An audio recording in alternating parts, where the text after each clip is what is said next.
Olá para todos, sejam muito bem-vindos ao terceiro episódio do Fala FV, o podcast da revista Flash VIP. Eu sou Carol Bonamigo e junto comigo hoje está a editora-chefe da FV, a Carla Hirsch. Carla, tudo certo contigo? Tudo certo, Carol. Você não estava aqui no episódio passado, a gente sentiu tua falta? Eu senti saudade de vocês, mas hoje... Hoje vamos conversar. Hoje vamos substituir a altura. Isso aí, porque você, né, Carla, você é mãe, você é avó, e você sente muita diferença entre essas gerações e a maneira de educar, assim, criar os filhos? No caso, como você foi educada, como você educou seus filhos e como você vê os seus filhos educando os seus netos? Eu sinto essa diferença todos os dias. Para mim, isso espelha meu cotidiano. Uhum.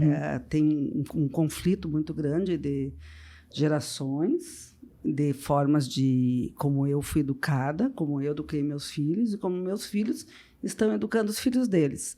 E então é lógico que dá um choque de geração. Porém, uma coisa eu gosto de salientar isso, que valores, princípios, caráter, isso é uma coisa que a gente carrega de família.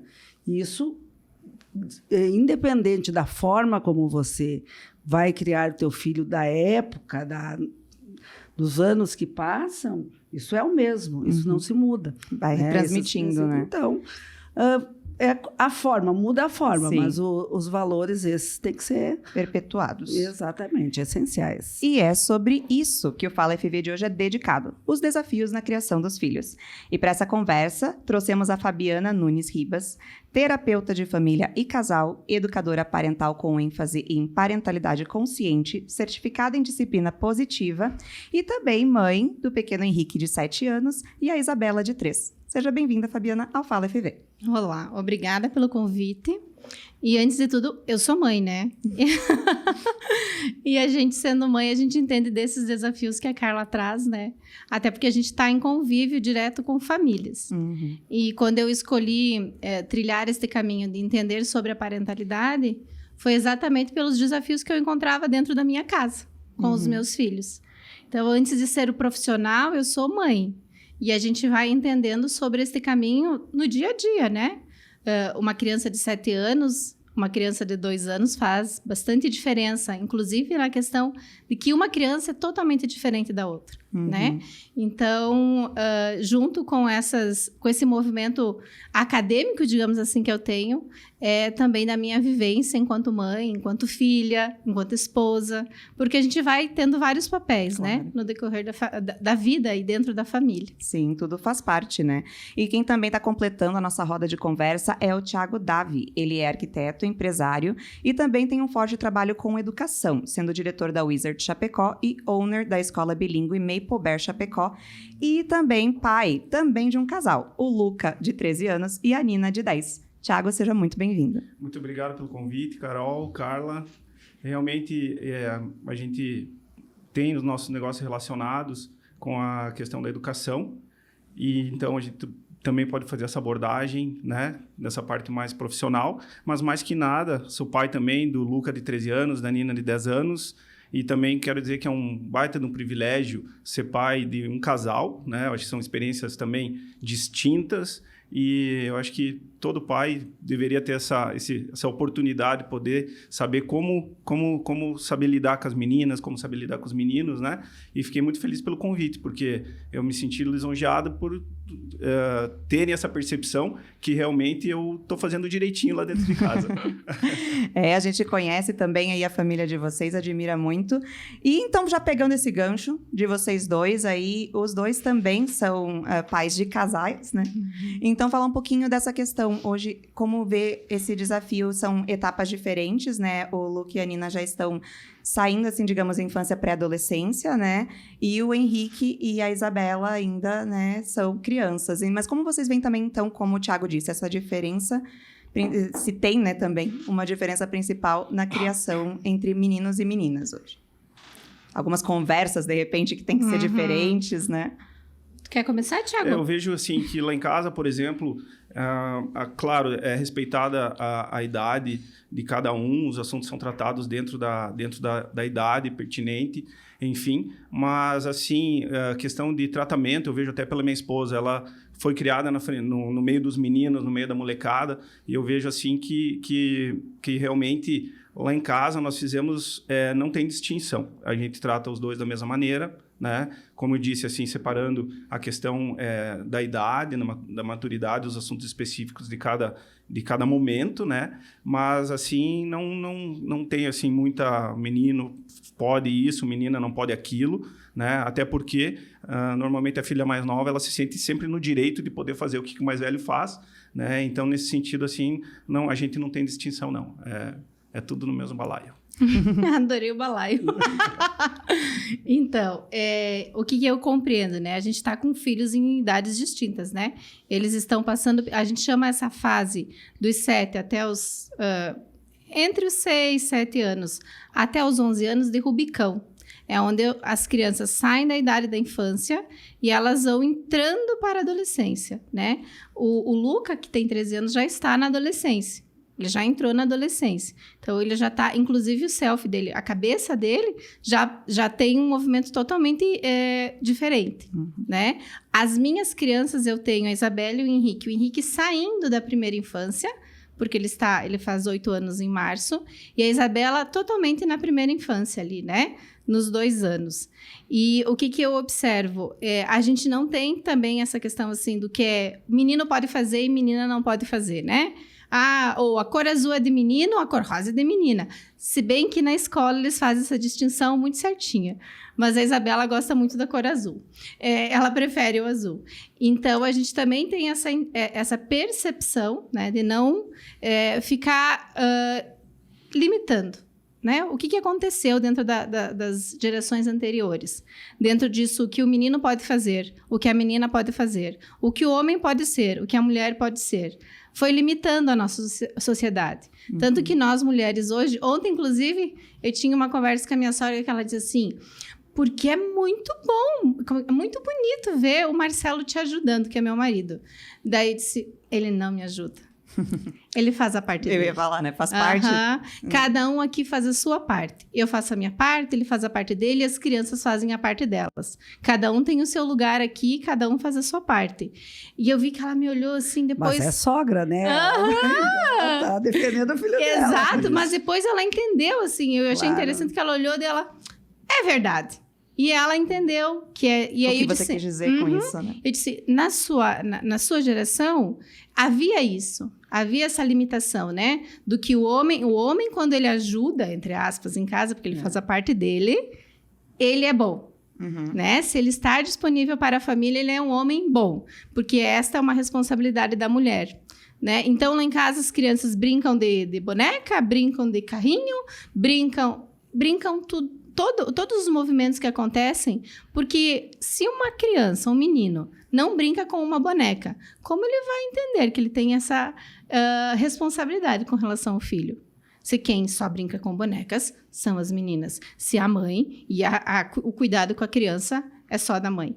Então, é importante a gente olhar para esse viés assim, dizendo, ok, as responsabilidades são dos dois, existe o entendimento que é uma menina, é um menino, tem coisas que não se pode falar para as meninas, tem coisas que não se podem falar para os meninos, tem coisas que precisam ser faladas para os dois, mas entendendo dessa diferenciação, né? E não limitando, porque quando a gente diz isso aqui é só dos meninos, a gente limita muito. Quando a gente diz só das meninas, limita muito, que é o que acontece, né? A nossa geração, ela fica aí gritando para se libertar, para fazer isso, para fazer aquilo, porque foi limitado.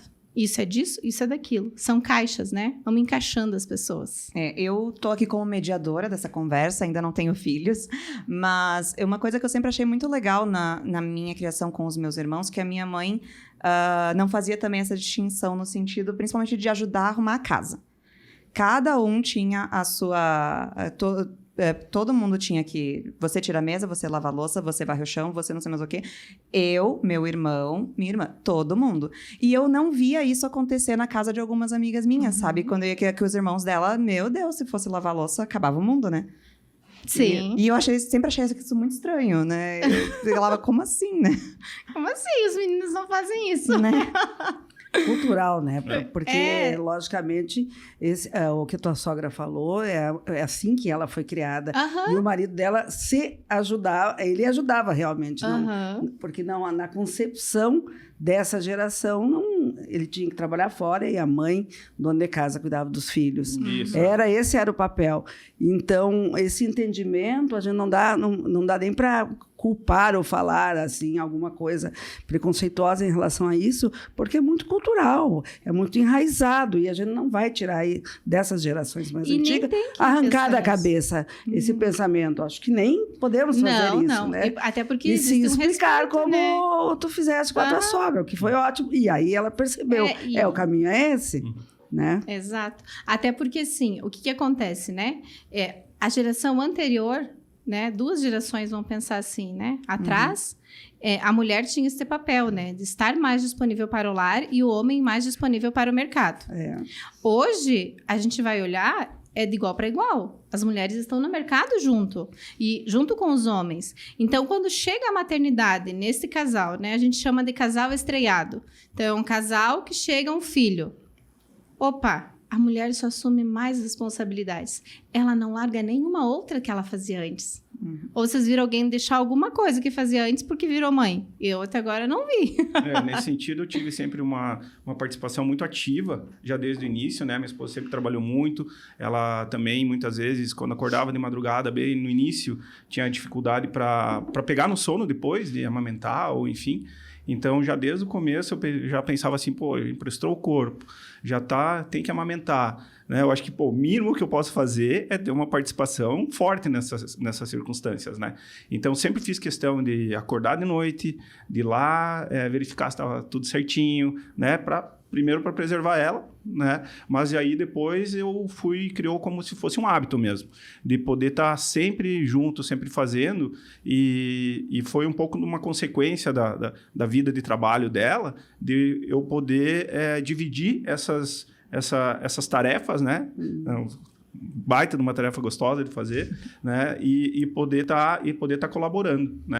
Enquanto ela trabalhava também, aí quando eu trabalhava também ela ficava, então assim ficou bem dividido. E isso foi se construindo desde quando eles eram pequenininhos até hoje, né? Então assim, não tem assim a mãe que faz isso, né? O pai que faz só aquilo. Não, eu vou na apresentação de balé, a Nina, a minha esposa vai no futebol, né? Enfim, a gente acabou se tornando uma dinâmica, né? E eu vejo isso como uma união, né? Eu acho que a gente tá sempre muito próximos uns dos outros. E existe, né? A gente sabe culturalmente, historicamente, tem essa diferenciação de gênero, né? Dentro da sociedade, né? A mulher, assim, digamos, ainda vem lutando para conseguir o seu espaço. Então, é importante que as crianças entendam desde cedo, adolescentes e tudo mais, que isso existe, mas não ficar perpetuando isso já dentro de casa, né? Que é o que vocês estão falando aqui. Pegando, então, esse gancho, nós temos aqui uma pesquisa que eu me deparei aqui quando eu estava fazendo o roteiro do podcast, que é o retrato da paternidade no Brasil. Foi uma pesquisa feita com 1.000 homens brasileiros em 2022 que analisou o impacto da figura paterna na educação das crianças e como o papel do pai tem mudado nos últimos anos.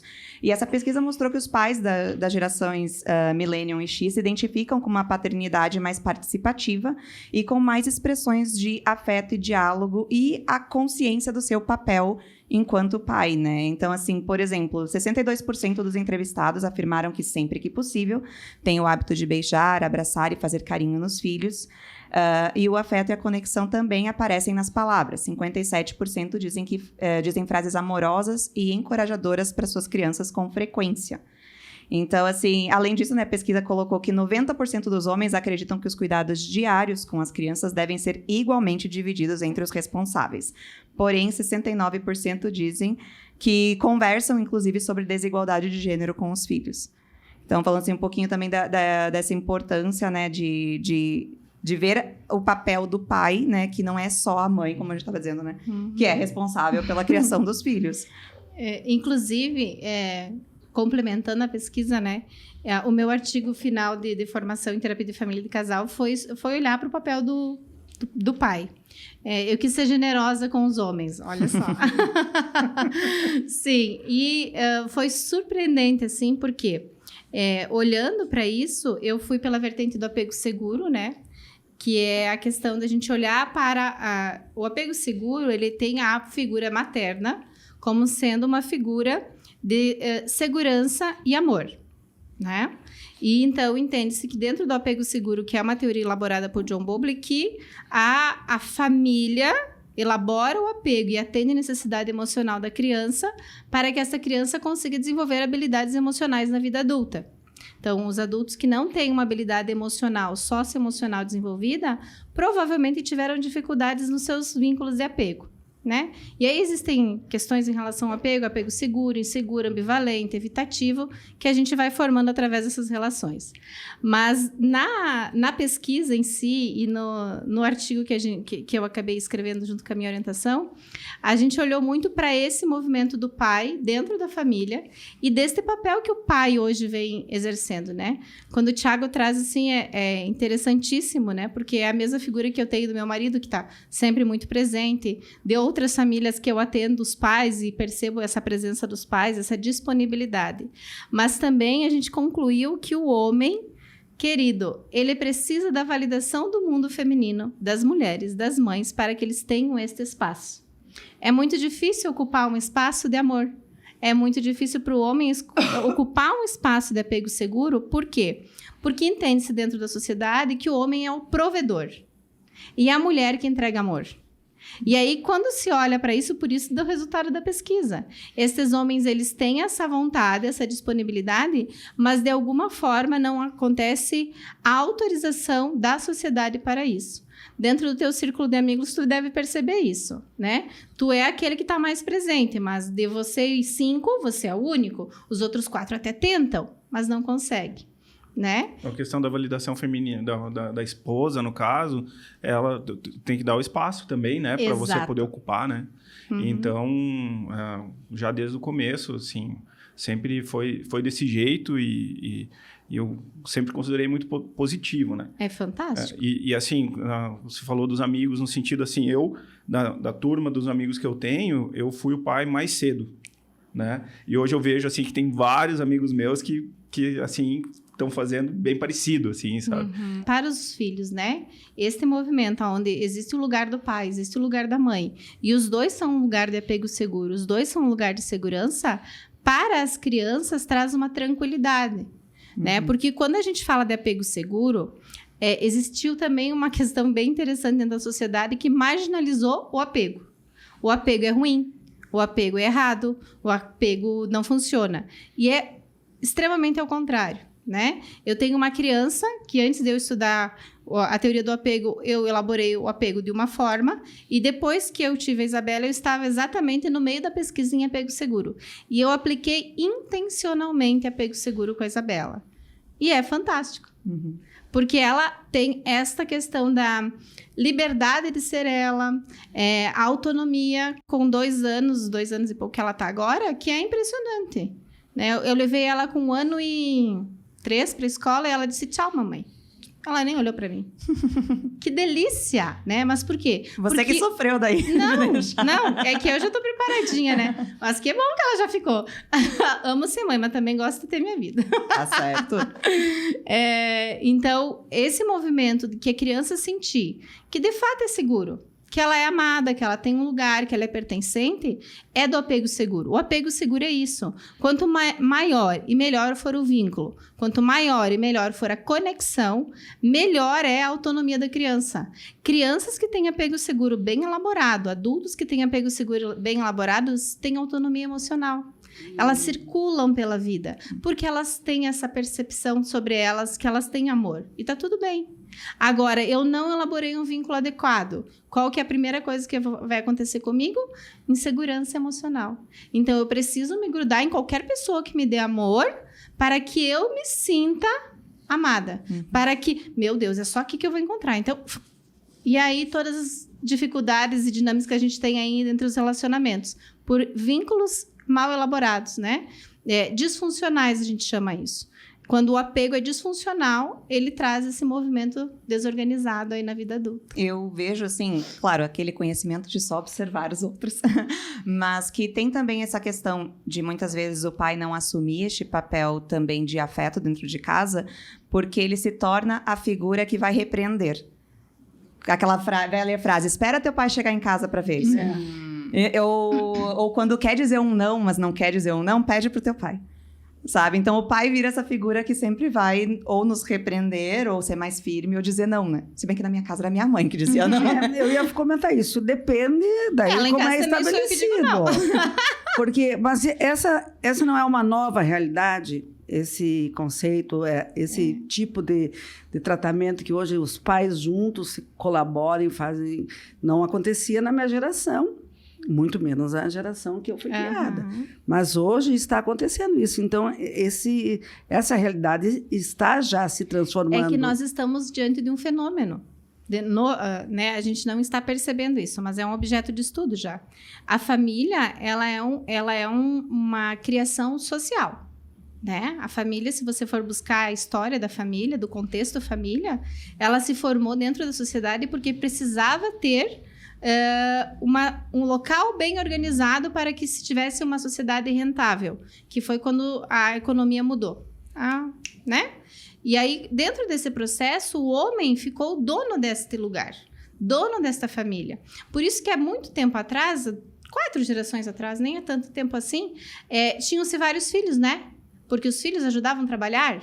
E ali a gente tinha uma empresa, onde a família era a empresa e o senhor daquela família era o pai. Então, ele, além de ter a questão de proveção e de prover esta família, ele também tinha um lugar de autoridade. Então, ele era o senhor daquela família.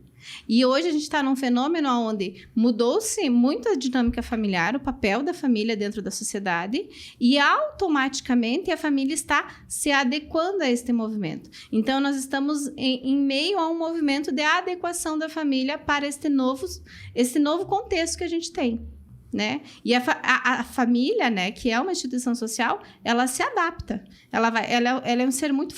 né, eu digo um ser porque a família vai se adaptando aos movimentos sociais que vão acontecendo. Então, e agora é ao contrário, né? Porque antigamente tinha bastante filho para ajudar. Hoje agora tem muito filho, é muita despesa. Porque é caríssimo nós criarmos os filhos hoje, né? Tudo é muito caro. Então, mudou, realmente. O nosso assunto de hoje, inclusive, ele despertou muito interesse nos nossos leitores. Que sempre que a gente vai gravar o podcast, a gente lança algumas enquetes, né, no nosso Instagram, @FV nas redes, pessoal, para seguir e participar das próximas. E dessa vez, assim, todas as enquetes que a gente lançou teve bastante participação, tanto do público feminino quanto masculino. E uma das perguntas, então, que a gente fez foi: o que é mais complicado na criação dos filhos? E 23% respondeu lidar com a opinião dos outros. 68%, então a maioria aí falou que é sobrecarga de responsabilidades, né, com tudo que a gente tem para fazer nessa vida hoje. E 9% respondeu a falta de controle sobre telas. Inclusive, eu achei que até ser maior essa parte da falta de controle sobre telas, né? Então, assim, essa questão também de opinião dos outros complicada, né? A sobrecarga de responsabilidade, eu vejo também hoje, conversando com algumas amigas minhas que foram mães recentemente, elas tinham, assim, digamos, aquele receio de, a partir do momento que eu me tornar mãe, que nem você falou antes, eu não sou só mãe, eu sou eu mesma, né? Você adquire aquela identidade, você deixa de ser a Fabiana e se torna a mãe da Isabela e do Henrique, né? Mas logo que a gente vai entrar numa outra seara já. É que quando a mulher se torna mãe, existe um movimento ali da psique mesmo. A mulher fica confusa. Em qualquer gestação, primeira, segunda, terceira. Por isso que a gente fala que o puerpério hoje nos estudos é até 2 anos da criança. Porque nesse período é que a mulher está se reorganizando novamente. Por quê? Primeiro ela vai de encontro com a infância dela, com a criança que ela foi. E aí ela vai de encontro com o bebê. E ela vai de encontro com a pessoa que ela é. Então, ela se perde nesse caminho. Várias pessoas vêm para mim, várias mulheres vêm para mim nesse período. Logo que o bebê nasce, ali 3 ou 4 meses, ela está perdida, porque ela quer ficar com o bebê, ela quer ser profissional, ela quer ser mulher, E ela não consegue entender aonde ela se coloca ali, porque o self dela tá muito bagunçado, né? A cabeça dela tá muito desorganizada, e aí ela fica nesta confusão. Mas, olhando, né, para essa questão da pesquisa, eu acredito que o controle de telas ficou por último, porque muitas famílias veem as telas como parceira. Que ajuda, né? Uma calma criança. Querida. Exato.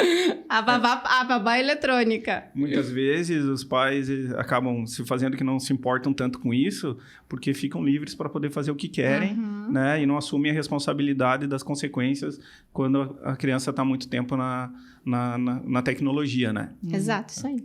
E como cuidar também, entrando então nesse assunto, porque por mais que tenha, digamos, filtros para criança, no final das contas, você se colocar, por exemplo, o YouTube, algum streaming ou qualquer outro, ele vai também te indicando novos conteúdos, né? Para você te manter naquele loop infinito.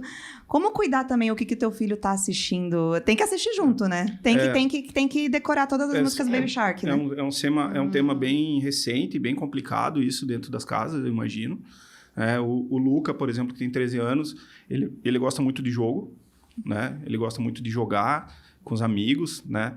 E ele não tem um controle de assim, até quando pode, até quando não pode. Até porque ele não tem discernimento ainda. Ele não dá conta ainda. Então, é muito de nós poder dar os limites. Até tal hora, até tal... pode, aqui não pode, né? Questão de jogos, né? Já a Nina, ela tá com 10 anos e, assim, a gente tem evitado ao máximo, né? De poder ter o seu próprio celular ou de ficar muito tempo no computador, né? Ela chega em casa assim, mas mãe, eu sou a única da sala que não tem o celular. Fala assim, não, filha, tu vai falar assim, mãe, eu sou a única da sala que não tem o celular. Porque assim, filha, um dia tu vai entender. Você fala assim, quando as pessoas te falarem, você olha para elas e fala assim, eu sou livre. Eu sou livre desse mundo ainda, né? Ela, por um lado, ela quer... Um dia ela vai entender. Um dia ela vai entender. Ela fala meio que porque a gente diz para falar. Né? Mas realmente o conteúdo é complicado, é complicadíssimo, né? Controlar conteúdo, né? Ainda mais, assim, principalmente músicas, né? Onde tem muitas palavras de baixo calão, onde, digamos assim, não é nada apropriado para a idade, né? Mas o que a gente percebe? A gente percebe o seguinte, que se você não tiver uma comunicação aberta e direta com eles, e você não falar sobre tudo, né? Ele vai aprender na escola, e vai aprender com os amigos e vai aprender errado, né? Inclusive, agora, esse final de semana, teve uma circunstância de que ela estava ouvindo funk no quarto e tal. Eu falei, Karina, ela está ouvindo funk no quarto, né? Aí eu falei assim, tu prefere que ela escute no quarto que a gente saiba? Ou que ela vai escutar lá fora e fica prestando atenção nas letras e tire suas próprias conclusões sobre as coisas? Não, ela está fazendo aqui em casa, debaixo do nosso nariz. Aí me tranquilizou um pouco, né? Mas eu ainda não tô ainda totalmente convencido em relação a isso, porque eu imagino que ainda não é a idade. Mas não tem como evitar. Não tem como evitar, né? Até o próprio YouTube, TikTok, né? Tem até a questão, assim, por exemplo, muitas vezes está na mesa conversando, daí, ai, pai, tu viu que tal coisa aconteceu em tal lugar? Falei assim, pô, eu não vi essa notícia. Então, tem muita notícia falsa ali. Né? Eu digo assim, olha só, vocês não podem acreditar em tudo que vocês veem. Vocês veem, conversa com a gente, o que a professora fala na escola, né? E, assim, não é uma fonte segura de informação isso. Sim. Então, nesse sentido também, é muito de não deixar solto, né? De você estar perto, de você, né? De vez em quando, dar lá uma vasculhada, ver as páginas que ela foi. Dá uma olhada no histórico. Dar uma olhada no histórico ali, né? E poder estar acompanhando de perto, né? O pai, ele, assim, eu sempre... tentei ser o amigão, no final das contas, mas eu já entendi também que muito amigão também não dá para ser. Não funciona. Né? Não funciona, né? Pai não é nós somos parceiro, nós fizemos um monte de coisa juntos, nós estamos para cima e para baixo, a gente está sempre conversando. Eles têm uma confiança muito grande em falar as coisas para nós, mas isso é uma coisa que se adquire, né? Uma coisa que a minha esposa mesmo, ela gasta horas de conversa com a Nina. Não sei onde arruma tanta conversa, mas ela sabe de tudo, né? Ela sabe de tudo, assim, e a gente sente que eles têm confiança de falar as coisas pra gente, né? O que eu não tinha com meu pai, né? Que eles não conversavam sobre as coisas mais importantes, assim, né? Sexualidade ou coisas assim, né? Davam os avisos ali, né? Ó, isso pode, isso não pode, mas não se aprofundava no assunto. Não, né? era muito cortina de Muito fumaça longe, né? sobre esses assuntos tabu. Tanto questão, qualquer assunto mais pesado, entre aspas, né? Sexualidade, religião, política, eram assuntos, assim, difíceis. Eu não sei se porque os pais não falando de como eu também, se tinha aquele receio de como que eu falo isso pro meu filho? Como que aborda também desta forma, né? Que, afinal de contas, quando que é a idade certa de começarmos a falar sobre essas coisas também? Mas é essencial que haja conversa para que os filhos, como o Thiago disse, né? Tenham confiança de quando precisar, vão conversar com os pais, né? E a conversa não é um monólogo, né? Exatamente. Porque geralmente os pais dizem, eu converso muito com meu filho, mas eu falo e ele escuta. E aí é um monólogo, não é um diálogo. Um diálogo é onde tem duas pessoas falando. Mas olhando para essa questão da tecnologia, a gente está com filhos em lugares e idades diferentes, e em ciclos de vida diferentes. E na minha casa a tecnologia ela é restrita, no caso não se tem acesso, né? O Henrique, dentro da sala dele, ele tem 7 anos, ele é a única criança que nunca jogou. Ele não joga. Ele não tem acesso a videogame. Na minha casa não tem isso. Quanto custa isso para nós em casa? Muito mais disponibilidade. E essa disponibilidade não é, daqui um pouco, o que eu estou apto a entregar. Porque quando meu filho está na tecnologia, eu tenho este tempo, como o Thiago falou, para mim. Eu tenho esse tempo disponível para mim. Se ele não estiver na tecnologia, o que eu vou ter que estar fazendo? Vou ter que brincar, vou ter que conversar, vou ter que estar disponível, vou ter que sair, vou ter que inventar alguma coisa. E aí, não funciona. A gente teve uma experiência na praia, na casa de uma amiga, e me incomodou e não... Inclusive, a gente pegou e logo veio embora. Porque o menino dela usa muito tecnologia, ele tem a idade do Henrique. E aí, ela chamou e ela disse, amiga, não existe criança quando eles estão ali. E isso, para mim, é muito incômodo, porque eu acho que criança existe. E criança tem lugar. E criança precisa ter um espaço. Mas para a criança ter um espaço, para ela ter um lugar que não seja dentro do celular, na frente da televisão somente com algo que vai tirar ela deste mundo, né? Porque eles acabam entrando, eu digo, sai de dentro do celular, né? Porque entra dentro do celular, eu preciso estar disponível. Né? E aí, esta é uma ação responsiva. Dentro da parentalidade consciente, a gente olha muito isso, né? Qual é a minha ação responsiva diante disso? Então, eu tenho uma intenção em relação a isso, ok? Tenho uma intenção em relação a isso. A minha intenção é de estar com o meu filho, porque ter filhos é lindo, né? Colocar eles bonitinhos é a coisa mais fofa. As menininhas, então, um laço machuca um vestidinho, elas ficam a coisa mais fofa do mundo. Agora, qual é a tua disponibilidade de ser pai e mãe dessa criança?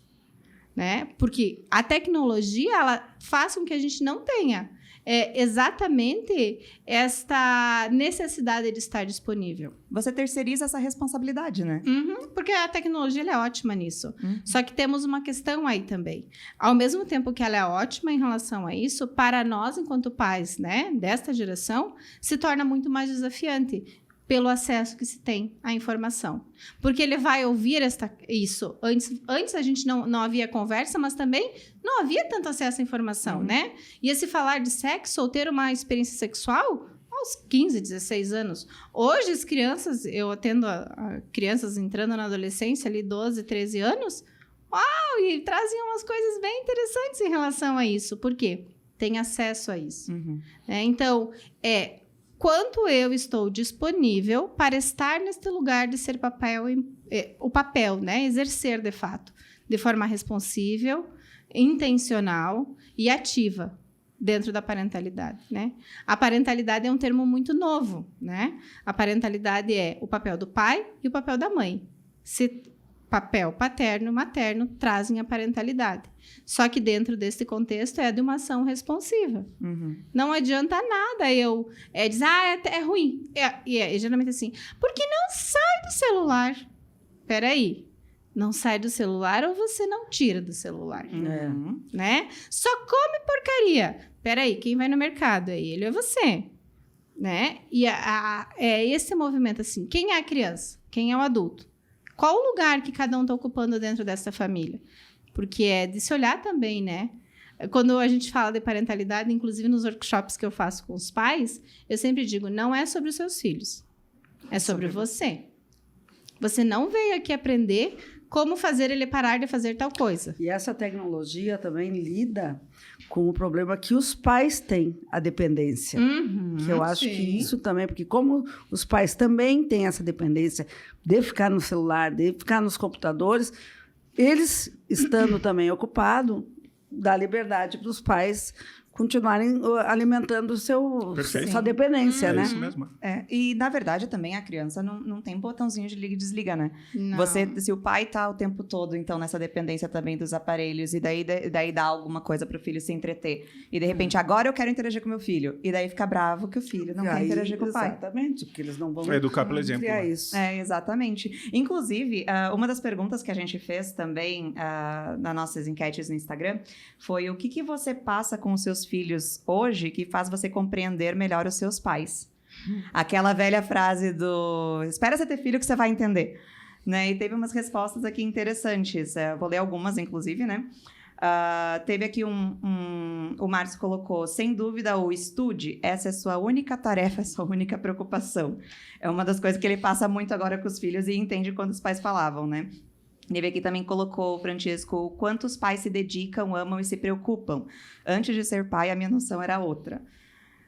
Teve aqui também colocou a Denise, quando você precisa cavar energia para sorrir, quando a exaustão dói, você entende os seus pais. Então, assim, várias outras respostas, né? A questão da preocupação, o Rafael colocou preocupação, medo de que algo aconteça e querer o melhor, mesmo que isso vai causar frustração para a criança. Né? De querer o melhor e né? Muitas vezes o que é o melhor, o que os pais querem ali passar, não é o que nossos filhos queremos no momento, né? Mas a frustração é muito importante, né? A frustração é faz essencial, na verdade, né? Muitas vezes acaba tomando decisões, você pode dar alguma coisa ou você pode deixar em algum lugar, mas o não, ele tem que estar bastante presente. Porque é aí que você faz a criança se frustrar e aí ela vai aprendendo por si só a reagir àquela frustração, né? E eu acho assim que realmente dói nos pais, dói. Imagina muitas vezes. Nos avós aí. Imagina nos avós, né? Ainda. Os avós não têm tanta responsabilidade. Mas, Aquela frase que a avó tá aí para estragar, não é bem assim? Tem essa, né? Então, assim, muitas vezes a gente propõe a desilusão, né? Propõe que faça, que realmente, que fique triste. Lide com isso, né? E assim, eu aprendi muito com a Karina. A Karina lida com educação já faz muito tempo, né? A Wizard agora fez 25 anos. Então, assim, ela sabe o caminho, eu vou pegando, né? E realmente, assim, dói ter que dizer não, dói você ter condição de poder dar alguma coisa e dizer assim, não, né? Para tu saber valorizar, tu precisa saber que não é tudo, né? Então, nesse sentido, né, é um pouco mais isso. E sobre o começo que você comentou, o que passa, né? Eu acho que assim, quando nasce um filho, nasce um pai. Né? Para mim, foi incrível a chavezinha que virou quando eu vi aquela coisinha ali que era sob minha responsabilidade, né? Ter que ter todos os cuidados necessários. E realmente, assim, eu mudei muito de atitude com meu pai depois que nasceu meu filho. Né? Aquelas brigas bobas que tinha, que eu considerava que, uau, aquilo, nossa, era o fim do mundo. Né? Digamos assim, né? Desculpa aí, pai, não era bem isso. Aquela coisa, eu devo um monte de desculpa para os meus pais agora, né? E assim, eu vejo da minha forma, né? Eu, quando eu era mais nova, assim, eu era muito questionadora. Eu nunca fiz nada, assim, digamos, de desrespeitar meus pais, de falar que vai num lugar e vai no outro, como eu tinha muitas amigas que faziam, inclusive. Se meus pais diziam não, não é não. Só que, para mim, não bastava me dizer não, eles tinham que me explicar o porquê não. Então, era uma coisa que eu sempre... e muitas vezes eu vejo, assim, que às vezes os pais acham que o filho está desafiando se pede o porquê não. Mas, na verdade, a gente só quer saber por que não, então. Só me dá uma explicação e eu, ok, top. Porque não esse é o motivo. Ok, só para saber do porquê que não me convém isso. Essa questão, assim, do que você olha para você hoje, através do que você recebeu da família, né? Muitas vezes, quando a gente vai atender, nos workshops, principalmente. Eu tô aqui porque eu quero fazer tudo diferente do que meu pai e minha mãe fizeram. Opa! Aí não vai funcionar mesmo. né? Porque, de alguma forma, né, a gente tem que olhar para o que o pai e a mãe fez e, sim, tiveram coisas que eles não acertaram? Claro que sim. Como também tem coisas que você não vai acertar, né? E é uma dinâmica normal que isso aconteça. E a gente olhar para isso que eles fizeram, entendendo daquilo que eu posso fazer melhor, não é desonrar, mas é entender assim, ok, meu pai e minha mãe fizeram assim, eu agora, neste momento, quero fazer assim. Porque todo excesso é uma falta e toda falta é um excesso. Quando eu quero ir totalmente ao contrário, pode ter certeza que não vai funcionar. Quando eu quero ir totalmente de encontro, também não vai funcionar, porque são movimentos diferentes. Então, é interessante a gente olhar para isso, né? Muitas vezes, os filhos olham para a relação que os pais têm com os seus filhos, né? Os avós têm com os seus filhos, e dizem, cara, mas comigo não fez isso? E até existe raiva. Né? Não me dava toda essa atenção, não estava disponível assim. Não, há uma criança ali ferida, interna, que olha para aquilo, espera aí, como que para mim tu não podia fazer isso? E agora para ele você pode. Existe até uma disputa ali. Só que quando você olha para tua mãe, para o teu pai, eles fazendo aquelas coisas com os teus filhos, é também uma forma de ressarcimento. Porque os avós, eles vão tomando esta consciência. E eles estão ali a fim de ressarcir. Né? Eu vejo a minha mãe lá com a minha filha, ela brinca, ela senta, ela brinca horas com a Isabela, né? E brincava horas com o Henrique, brinca ainda também. É uma forma que ela encontrou de me ressarcir. E isso é fantástico, desde que eu esteja aberta a receber isso, né? Este ressarcimento através dos meus filhos. E aí gera todo dentro da dinâmica familiar um movimento de, olha, né? Vamos lá. É de olhar com mais carinho e mais atenção para isso. Porque sim, né, nós somos filhos dos nossos pais, que foram filhos dos pais deles, e em cada geração há algo para melhorar. Né? Nós estamos num processo de evolução. A família é uma ótima escola. A melhor escola que existe é na família. Todos os desafios que você tiver, você vai precisar, você vai encontrar ali. Todas as bases de crescimento você vai encontrar ali. Todas as bases de se sentir amado você vai encontrar ali também, né? Eu sempre digo para os pais que, como eu, tenho filhos assim, legais, que o meu é bem legal. Eu digo assim, você tem o filho perfeito para aquilo que você precisa. Eu tenho o filho perfeito para aquilo que eu preciso evoluir. Se eu não tivesse o filho que eu tenho, eu não estaria buscando o caminho que eu estou. E quando a gente entende isso, uau, que barato, né? Tu olha para aqueles, não precisa ser desse jeito. Eu posso olhar desta forma, com mais leveza. Porque a gente aplica muita... Quando é um assunto sério, assim, pensando em filhos, pensando em família, é uma rigidez, né? E é tão mais fácil quando você consegue olhar para aquilo e dizer, uau, dá para ser com amor, não precisa ser na dor.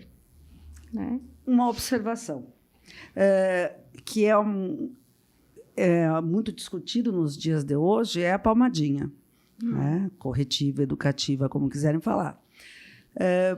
Estão falando agora, perguntando para a profissional como é que tu encara, como é que tu vê isso aí.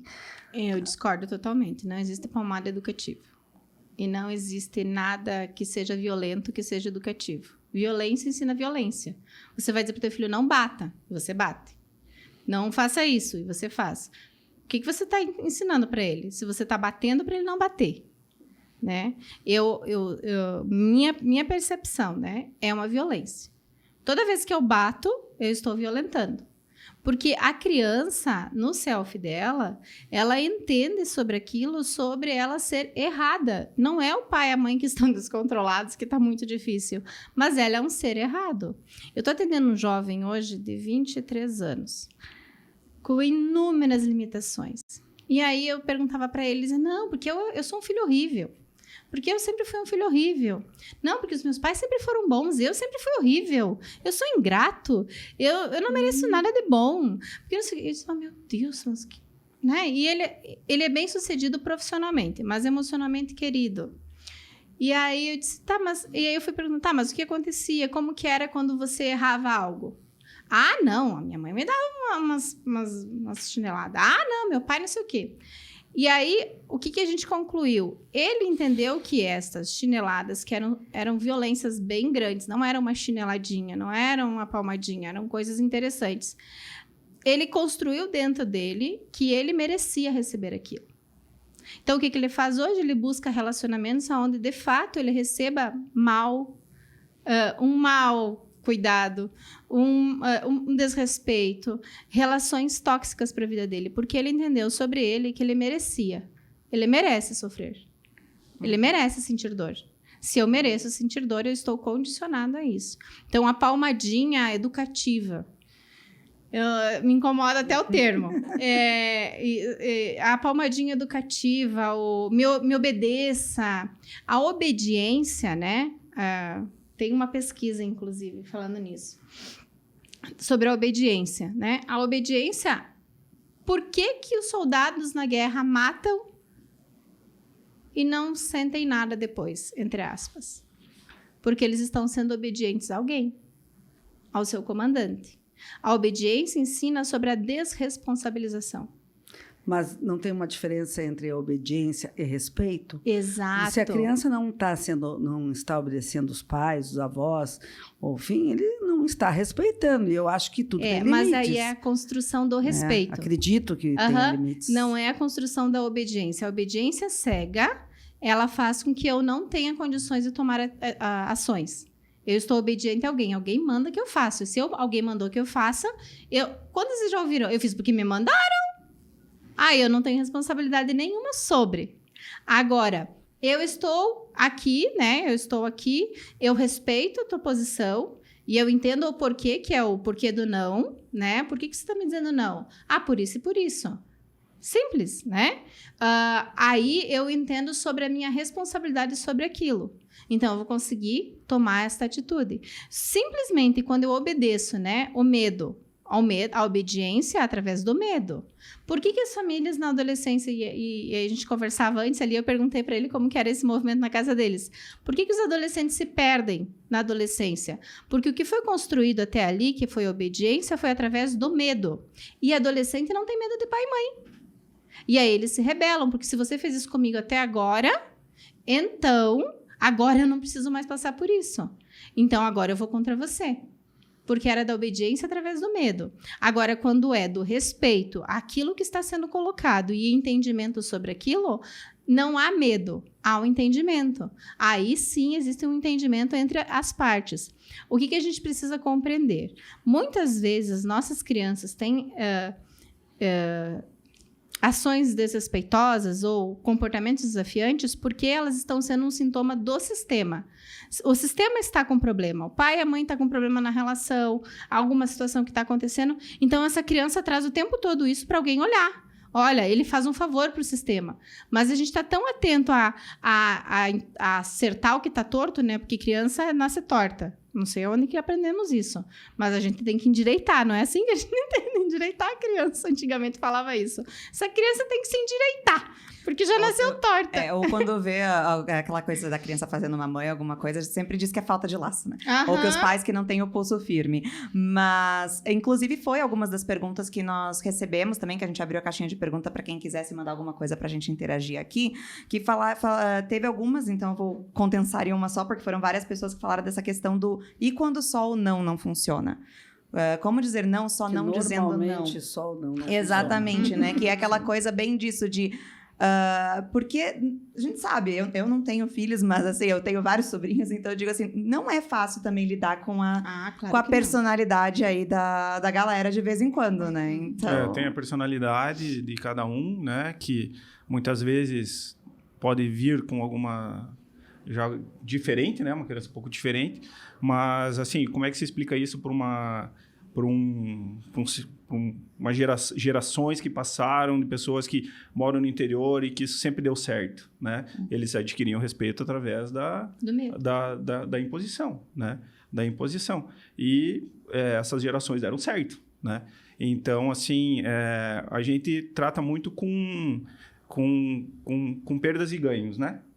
Hoje o Luca ele tá um pouco mais velho, né? Ele é um guri que hoje uma conversa dizer o seguinte, olha filho, então essa semana tu não vai jogar, tu não entregou, então não estudou inglês o suficiente, né? Aquela prova de ciências ficou um pouco abaixo da média, né? Então hoje acaba tem uma consequência, né? acaba trabalhando com a consequência, né?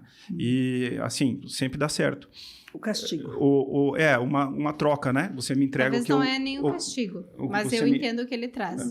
É diferente do castigo. você me entrega o que a gente tem combinado, né? Que você vai ter os teus privilégios, né? Nesse sentido.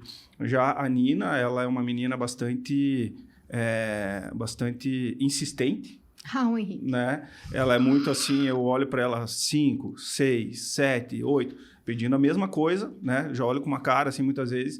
E assim, até quando eu peço alguma coisa para ela, ela é seletivo que ela escuta. Ela não me escuta. Ela não escuta. Até o próprio Luca disse assim, mas Nina, você nunca obedece ao pai? Né? Então aí fica aquela história. E muitas vezes, né, o medo é um grito, é uma coisa assim que tu coloca no sentido de, às vezes... Para ele entender que alguma coisa ali não, não ser hipócrita aqui, digamos assim. Às vezes toca o terror mesmo, não tem o que fazer. Não, e sem contar que daí gera também essa coisa do... Pô, tu nunca obedece o pai, então por que eu também tenho que obedecer ao pai, né? E o que fazer com aquela criança que se joga no chão, no meio de um supermercado, porque a mãe não está dando um doce? Aí tu não pode falar mais alto, tu não pode dar uma palmada. E aí tu faz o quê? A criança berrando ali. Amordaça a criança não dá, né? Nem não pode amarrar, amordaçar. Então, por isso que eu questiono essa psicologia de não pode bater, não tem uma palmadinha. Tem momentos que eu vejo uma necessidade. Não estou falando em violência, claro que não, mas tipo, tem que conter aquela crise. Mas a firmeza, né? A firmeza. Deixar lá no meio do supermercado também não tem como fazer, né? Não tem que levar a criança embora. A gente traz assim, isso são estilos parentais, né? Porque a criança, ela vai entendendo do estilo parental, né? Existe um estilo parental mais firme, o mais permissivo e o mais negligente. Então, daqui um pouco, esta criança, ela encontra nos avós o permissivo. Pode isso, pode aquilo, não chora. Não sei o que, né? Ok. Aí a mãe age de uma forma mais firme. E o pai, de alguma forma, mais permissivo. Ele consegue permitir mais as coisas. A criança vai saber como jogar. Não, isso não é manipulação. Ela só entende do sistema. Então, vamos pensar assim, uma criança que está lá no supermercado dando show, né? Eu sempre digo, vai dar show. Primeiro, se você sabe que ela vai fazer isso, não leva junto. Ponto. Sabe que a criança vai agir assim? Por que você vai se colocar numa situação onde ela vai agir assim? E geralmente o que pai e mãe faz? Vai lá na escola, pega a criança cansada, passou a tarde inteira lá, a criança está esgotada e vai com a criança para o mercado. Qual que é a chance de não dar BO? Nenhuma. Mas nem sempre vai tem dar condições de deixar em casa, uma empregada tem que levar junto. É o cotidiano, Sim, mas a gente nossa pode... realidade de muitos. Concordo. Só que a gente pode pensar em como a gente se expõe menos a este risco, digamos assim. Né? Se eu sei que eu vou ser roubada, eu não vou me expor ao risco. Se eu sei que minha criança tá com dificuldades de comportamento, que eu ainda não entendi como lidar, porque aí é uma dificuldade minha. Né? É a criança que me coloca naquela dificuldade, mas a dificuldade é minha, de não saber como lidar. Por que eu vou me expor a isso? Ok, ela começou, deu o show, larga aquilo ali, larga o carrinho, larga. Eu já cansei de sair desse mercado. Quando o Henrique era menorzinho, peguei ele, então tá bom, vamos embora. Sai com a criança dali. Porque você vai se descontrolar ali, tem plateia. Sim, é horrível. Né? Tem plateia. Difícil larga. Se descontrolar com isso. De fato. Larga aquilo ali, pega a criança, acolhe, sai com ela e chega no carro ou chega em casa. Você entendeu por que a gente veio embora? A gente veio embora porque aconteceu isso, isso e isso. Por que aconteceu isso? O que você queria? Né? Porque aí você vai mostrando para ela que existe um lugar onde ela pode se expressar. Porque a gente tem que entender assim, ó, nós temos fases, né? Fases de fato neurais aí, que é do desenvolvimento cerebral da criança, aonde ela apresenta maiores desafios de comportamento. Porque neurologicamente ela está passando por um processo ali de poda neural. Então ela vai ter dificuldades a mais de comportamento. E aí ela se depara com estilos parentais diferentes. Para ela é muito confuso. Como que com ela eu consigo tudo isso e com ele eu não consigo nada disso? E aí ela vai estar sempre tentando entender o que acontece de um lado e do outro, por que ela não consegue. Então, muitas vezes, o comportamento da criança demanda da nossa desorganização. né? Mas às vezes são 2 filhos, um faz e outro não faz. É. E às vezes o mas surto que... não é somente num supermercado. Eu dei um exemplo, é dentro de casa mesmo. Entende? Por isso que eu questionei essa questão. É que tem crianças que palmadinha ou não. Eles vão testando os limites, né? E assim, ó, como o Thiago trouxe assim, é a questão da personalidade, né? Até 2 anos de idade, criança nenhuma tem personalidade, tem o temperamento. Dos 2 aos 7 anos, daí sim ela desenvolve uma personalidade de acordo com o ambiente que ela está vivendo. Que é ali onde ela define essa personalidade. Algumas crianças, automaticamente, elas são mais resilientes, digamos assim. Elas entendem o ambiente, elas já vão se colocando no lugarzinho dela e é isso aí mesmo, e não vão me dar atenção mesmo, ou não vai ser assim. Agora tem outras que vêm dizer assim pro sistema, olha, acorda, olha para mim, veja o jeito que funciona, é assim. E eles são insistentes. Eu vejo a diferença muito nítida lá em casa. Eu tenho uma criança na minha casa que, de fato, assim, é desafiante pra caramba. O ouvido é seletivo pra caramba. Não é uma palavra que deve ser de um extraterrestre, porque ele não entende ou não. Você diz não pule, ele já pulou. Você diz não faça isso, ele já fez. Falou para não fazer, agora sim que eu vou fazer. Exato. Só que aí, se eu vou elaborar com ele uma relação punitiva, castradora, violenta, para que ele me obedeça e faça somente o que eu quero, aqui, ó, ele está entrando na adolescência daqui um pouquinho. O que vai acontecer? Esse menino vai para as drogas. Eu perco ele para o mundo. Eu não quero perder ele para o mundo. Eu quero ele dentro da minha casa. Quando tá maiorzinho, aí a conversa resolve. Então, do meu entendimento, é da minha responsabilidade. É difícil? Claro que é difícil. Não vai ser fácil nunca.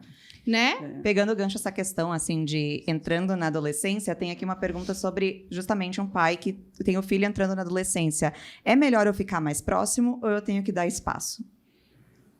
Então, não deu espaço suficiente para que exista um abismo.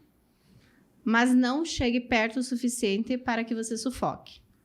E aí tem que estar Qual que é o equilíbrio aí? É complicado. É um momento bem, bem complicado, né? Mexe com os hormônios, mexe com o físico, mexe com o mental, né? Porém, ele vai se sentir com a capacidade de posso fazer, mas a gente sabe que ele não tem a condição, não estar preparado para fazer, né? Então, um pouco meio isso que tu disse, né? Eu estou entrando nisso agora, né? Que é justamente, digamos assim, dá o espaço, mas fica acompanhando. E tu aprende junto com eles, né? Na verdade, porque também quando... dessa disponibilidade, sabe? Ele ainda não tem a capacidade de se cuidar sozinho, né? Mas se a vinculação é elaborada da forma que eu entendi que é dentro desse ambiente familiar, a vinculação foi elaborada desde sempre. Sempre houve um espaço para diálogo e para conversa. Qual é a tendência agora? Aconteceu uma situação muito difícil, a tendência é que esse filho volte para os pais e diga, olha só, estou precisando saber como lidar aqui com isso. Se dentro desse contexto, ao contrário, sempre castrador, muito punitivo, e aquela coisa, o que vai fazer? Os meus amigos são os melhores lugares. E aí, amigos na adolescência, na mesma elaboração de neural que está ali, né? No mesmo self que está ali. Então, a gente precisa pensar exatamente o que meu filho precisa neste momento, né? Esses dias eu estava na palestra, inclusive, da Escola de Pais, que a gente teve o lançamento da revista. Uma mãe perguntou, o que eu faço com meu filho adolescente que não quer mais nem falar comigo? Eu disse para ela, entra no quarto dele e senta na cama por vários dias. E ele vai perguntar, o que você está fazendo aqui, mãe? Só quero ficar contigo. Só quero ficar um pouquinho aqui, posso? Posso ficar aqui um pouquinho contigo? Não, eu não vou fazer nada, só vou ficar aqui bem quietinho. Até o momento que ele queira falar contigo. Porque daí, quando ele quiser falar contigo, ele vai entender que você está disponível.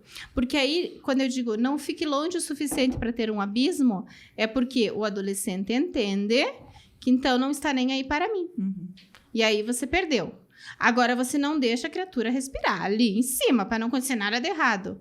Vai acontecer. Aí ele quer respirar também. Aí ele vai querer respirar e aí não vai dar certo.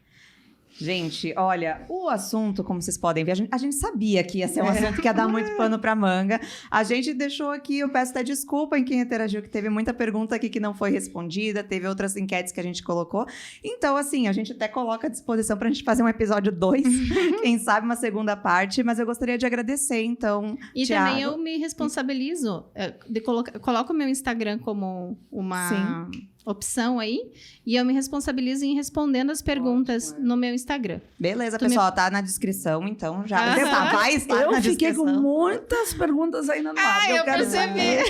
Não, então assim, a gente continua daí essa conversa de uma outra etapa, mas eu quero agradecer muito vocês por essa disponibilidade, por abrir muito também um bom. pouco da vivência e experiência de vocês com a gente, foi certamente muito válido. Foi mesmo, foi ótimo. Eu agradeço o convite também e com a disposição, se for conversar novamente. Fiquei bem feliz pela conversa, é um tema bastante extenso, né? Sim. Tem muito pano para manga. Espero que a gente possa ter trazido coisas boas aí. Ah, com toda certeza. Eu quero também pedir para quem está nos ouvindo ou vendo que deem o seu like, siga, se inscreva na plataforma que você escolheu acompanhar o Fala FV. Agradecer pela audiência. Convido todo mundo então para seguir a Flash VIP nas redes sociais, com @FV nas redes. Vocês encontram o nosso Instagram, Facebook, Twitter, TikTok, YouTube, o que você quiser. Só botar FV nas redes que você acha. Eu também agradeço. E mande as suas sugestões, interaja conosco nas nossas redes e até o próximo Fala FV. Obrigada, pela presença, agradeço pessoal. vocês, foi muito legal. E é sempre bom ter um espaço para a gente falar sobre parentalidade, né? Quanto mais a gente falar sobre família, mais respeitosas e saudáveis as relações ficam. Então a gente precisa falar disso. Família é importante ser falado. Isso aí.